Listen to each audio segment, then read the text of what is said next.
ಇನ್ನು ಪಿಡಿಒಗೆ gate pass ಬೆನ್ನಲ್ಲೇ ಮತ್ತೊಬ್ಬನನ್ನ ಅಮಾನತು ಮಾಡಲಾಗಿದೆ. ಅಡುಗೆ ಸಹಾಯಕ ಸಿಬ್ಬಂದಿ ಪ್ರಮೋದ್ಗೆ ಗೇಟ್ ಪಾಸ್.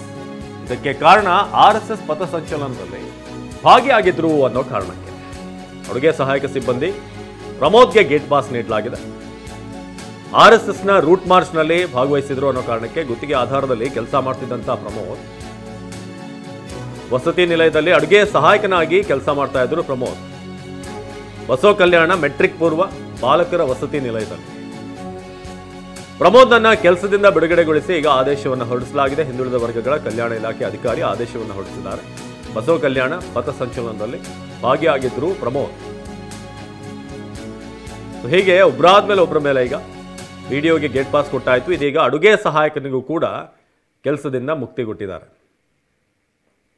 ಇದು ಆರ್ಎಸ್ಎಸ್ ಪಥಸಂಚಲನ, ಅದರಲ್ಲಿ ಭಾಗವಹಿಸಿದಂಥ ಕಾರಣಕ್ಕೆ ಅಡುಗೆ ಸಹಾಯಕ ಸಿಬ್ಬಂದಿ ಪ್ರಮೋದ್ಗೆ ಗೇಟ್ ಪಾಸ್ ನೀಡಲಾಗಿದೆ. ನೀವು ನೋಡ್ತಾ ಇದ್ದೆ ಪ್ರಮೋದ್ ಗಣವೇಶದಲ್ಲಿರುವಂಥದ್ದು, ಆರ್ಎಸ್ಎಸ್ನ ಏನು ದಿರಿಸಿನಲ್ಲಿರುವಂಥ ಒಂದು ದೃಶ್ಯ, ಒಂದು ಫೋಟೋ. ಹಾಗೆ ಇನ್ನೊಂದು ಕಡೆ ಅವರ ನಾರ್ಮಲಿ ಕೆಲಸ ಮಾಡುವಂಥ ಸಂದರ್ಭದಲ್ಲಿ ಕಾಂಟ್ರಾಕ್ಟ್ ಆಧಾರದಲ್ಲಿ ಇವರು ಕೆಲಸ ಮಾಡ್ತಾಯಿದ್ರು. ಈ ಹಾಸ್ಟೆಲ್ನಲ್ಲಿ ಅಡುಗೆ ಸಹಾಯಕನಾಗಿ ಅಸಿಸ್ಟೆಂಟ್ ಕುಕ್ ಆಗಿ ಕೆಲಸ ಮಾಡ್ತಾಯಿದ್ರು. ಸೊ ಇದೀಗ ಆದೇಶವನ್ನು ನೀಡಲಾಗಿದೆ ಅಧಿಕಾರಿ ಕಡೆಯಿಂದ. ಹಿಂದುಳಿದ ವರ್ಗಗಳ ಕಲ್ಯಾಣ ಇಲಾಖೆ ಅಧಿಕಾರಿ ಈ ಒಂದು ಅಮಾನತು ಆದೇಶವನ್ನು ಹೊರಡಿಸಿದ್ದಾರೆ. ಇನ್ನು ರೂಟ್ ಮಾರ್ಚ್ನಲ್ಲಿ ಭಾಗಿಯಾದಂಥ ಪಿಡಿಒ ಮಾತ್ರ ಅವ್ರ ಮೇಲೆ ಮಾತ್ರ ಕ್ರಮ. ಸೇಡಂ ತಾಲೂಕು ವೈದ್ಯಾಧಿಕಾರಿ ಮೇಲೆ ಯಾಕೆ ಕ್ರಮ ಇಲ್ಲ? ಟಿಎಚ್ಒ ನಾಗರಾಜ್ ವಿರುದ್ಧ ಕ್ರಮಕ್ಕೆ ಹೆಚ್ಚಾಯಿತು ಒತ್ತಡ. ಸೇಡಂ ತಾಲೂಕು ವೈದ್ಯಾಧಿಕಾರಿ ಕೂಡ ಭಾಗವಹಿಸಿದ್ರು, ಅವ್ರ ಮೇಲೆ ಯಾಕೆ ಕ್ರಮ ಇಲ್ಲ? ಪಿಡಿಒ ಮೇಲೆ ಮಾತ್ರ ಯಾಕೆ? ಟಿಎಚ್ಒ ನಾಗರಾಜ್ ವಿರುದ್ಧ ಕ್ರಮಕ್ಕೆ ಹೆಚ್ಚಾಯಿತು ಒತ್ತಡ. ಸಾಮಾಜಿಕ ಜಾಲತಾಣಗಳಲ್ಲಿ ಬರೀ ಪಿಡಿಒ ಅವ್ರನ್ನ ಯಾಕೆ ಟಾರ್ಗೆಟ್ ಮಾಡ್ತಾ ಇದ್ರಿ? ಟಿಎಚ್ಒ ಅವ್ರನ್ನೂ ಕೂಡ ಅಮಾನತು ಮಾಡಿ ಅಂತ ಭೀಮ್ ಆರ್ಮಿ ಕಾರ್ಯಕರ್ತರು ಒತ್ತಾಯ ಮಾಡ್ತಿದ್ದಾರೆ. ಗಣವೇಶ ಧರಿಸಿದಂಥ ಟಿಎಚ್ಒ ಫೋಟೋ ಕೂಡ ಲಭ್ಯ ಆಗಿತ್ತು. ಸರ್ಕಾರದ ಆದೇಶ ಮೀರಿ ಗಣವೇಶ ಧರಿಸಿ ಭಾಗಿಯಾಗಿದ್ರು. ಆರ್ಎಸ್ಎಸ್ ಪಥಸಂಚಲನದಲ್ಲಿ ಭಾಗಿಯಾಗಿದ್ದಂಥ ವೈದ್ಯ. ಸೊ ಡಾಕ್ಟರ್ ನಾಗರಾಜ್ ಅವ್ರನ್ನ ಕೂಡ ನೀವು ಕೂಡಲೇ ಸೇವೆಯಿಂದ ವಜಾಗೊಳಿಸಬೇಕು ಅಂತ ಜಿಲ್ಲಾಡಳಿತಕ್ಕೆ ನಾವು ಮನವಿ ಮಾಡ್ತೀವಿ ಅಂತ ಈಗ ಭೀಮ್ ಆರ್ಮಿ ಅವರು ಒತ್ತಾಯ ಮಾಡ್ತಿದ್ದಾರೆ. ಒಬ್ರಿಗೊಂದು ನ್ಯಾಯ ಮತ್ತೊಬ್ಬರಿಗಿರೋದು ಮಾಡಬಾರ್ದು. ಒಂದು ಕಡೆ ಪಿಡಿಒ ಅವ್ರನ್ನ ಅಮಾನತು ಮಾಡ್ತೀರಿ, ಇನ್ನೊಂದು ಕಡೆ ಟಿಎಚ್ಒ ನಾಗರಾಜ್ ಅವರು ಇನ್ನೂ ಕೂಡ ಕೆಲಸದಲ್ಲಿದ್ದಾರೆ. ಅದು ಹೇಗೆ? ಪಿಡಿಒಗೆ ಅನ್ವಯ ಆಗುವಂಥ ರೂಲ್ಸ್ ಇವರಿಗಾಗಲ್ವಾ? ಸಾಮಾಜಿಕ ಜಾಲತಾಣದಲ್ಲಿ ಈಗ ಒತ್ತಡ ಹೆಚ್ಚಾಗ್ತಾ ಇದೆ. ಸೊ ಭೀಮ್ ಆರ್ಮಿ ಕಾರ್ಯಕರ್ತರು ಈಗ ಸಾಮಾಜಿಕ ಜಾಲತಾಣದಲ್ಲಿ ಟಿಎಚ್ಒ ನಾಗರಾಜ್ ಅವರ ಫೋಟೋ ಹಾಕಿ ಈಗ ಒತ್ತಾಯ ಮಾಡ್ತಿದ್ದಾರೆ. ಪಿಡಿಒ ಮೇಲೆ ಕ್ರಮ ಆದಮೇಲೆ ಟಿಎಚ್ಒ ಮೇಲೆ ಕೂಡ ಕ್ರಮ ಆಗಬೇಕು ಅನ್ನೋ ನಿಟ್ಟಿನಲ್ಲಿ ಈಗ ಒತ್ತಾಯ ಕೇಳಿಬರ್ತಾ ಇದೆ.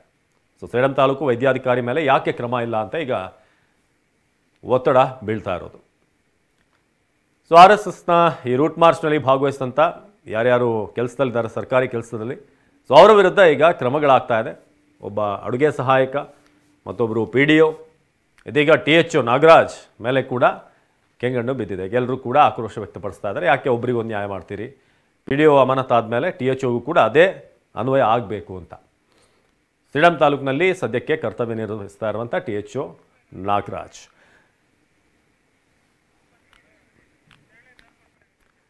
ಇದು ಆರ್ಎಸ್ಎಸ್ ಪಥಸಂಚಲನ ಇದೆಯಲ್ಲ, ಎಲ್ಲೋ ಒಂದು ಕಡೆ ಬೇರೆ ಬೇರೆ ಆಯಾಮಕ್ಕೆ ಹೋಗ್ತಾ ಇದೆ. ಯಾರೋ ಎಲ್ಲಿಂದನೋ ಶುರುವಾಗಿ ಸಾಮಾನ್ಯದಂಥ ಪಿಡಿಒಗಳು, ಟಿಎಚ್ಒಗಳು, ಸೊ ಇವರೆಲ್ಲ ಕೂಡ ಅಮಾನತಾಗುವಂಥ ಪರಿಸ್ಥಿತಿ ಬಂದಿದೆ. ಈಗ ಟಿಎಚ್ಒ ಇನ್ನೂ ಕೂಡ ಅಮಾನತ ಆಗಿಲ್ಲ, ಅವ್ರು ಆಗಬೇಕು ಅಂತ ಈಗ ಒತ್ತಾಯ ಕೇಳಿ ಬರ್ತಾ ಇದೆ. ಜೊತೆಗೆ ಅಡುಗೆ ಸಹಾಯಕ, ಆತನಿಗೇನು ಜೀವನದಲ್ಲಿ ಸಮಸ್ಯೆ ಇತ್ತೋ, ಕೆಲಸಕ್ಕಾಗಿ ಹುಡ್ಕೊಂಡು ಬಂದಿರ್ತಾರೆ, ಕಾಂಟ್ರಾಕ್ಟ್ ಬೇಸಿಸ್ನಲ್ಲಿ ಕೆಲಸ ಮಾಡ್ತಾ ಇರ್ತಾರೆ. ಹಾಗಾಗಿ ಇದೆಲ್ಲ ಕೂಡ ಗುಬ್ಬಿ ಮೇಲೆ ಬ್ರಹ್ಮಾಸ್ತ್ರದ ರೀತಿಯಾಗಿ ಆಗ್ತಾ ಇದೆಯಾ ಅನ್ನೋ ಪ್ರಶ್ನೆ ಸಹಜವಾಗಿ ಮೂಡುತ್ತೆ. ಯಾರ್ಯಾರ್ದೋ ಜಟಾಪಟಿಯಲ್ಲಿ ಈ ಥರ ಕೆಲಸ ಮಾಡುವಂಥವ್ರು ತಂಪಾಡಿಗೆ ಅವರೀಗ ತೊಂದರೆಗೊಳಗಾಗ್ತಾ ಇದ್ದಾರೆ. ಪ್ರಿಯಾಂಕ್ ಖರ್ಗೆ ಏನೋ RSS ಮುಖಂಡರು, ನಿಮ್ಮ ಸಮಸ್ಯೆ ಇದ್ದರೆ ನೀವು ಸರಿ ಮಾಡ್ಕೊಳ್ಳಿ, ಯಾಕೆ ಇಂಥವ್ರನ್ನ ಗೊಂದಲಕ್ಕೆ ಇದು ಮಾಡ್ತೀರಿ ಅನ್ನೋದು ಸಹಜವಾಗಿ ಬರುವಂಥ ಅಭಿಪ್ರಾಯ. ಸೊ ಪ್ರಮೋದ್ ಒಂದು ಕಡೆ ಅಮಾನತಾಗಿರುವಂಥ ಪಿಡಿಒ, ಇನ್ನೊಂದು ಕಡೆ ವೈದ್ಯ ನಾಗರಾಜ್ ಅವರೂ ಕೂಡ ಭಾಗವಹಿಸಿದರು. BJP ಅವ್ರು ಹೇಳುವಂಥ ಪ್ರಕಾರ ಕೇಂದ್ರ ಸರ್ಕಾರನೇ ಇದಕ್ಕೆ ಪರ್ಮಿಷನ್ ಕೊಟ್ಟಿದೆ, ಸರ್ಕಾರಿ ನೌಕರರು ಕೂಡ ಭಾಗವಹಿಸ್ಬೋದು ಅಂತ.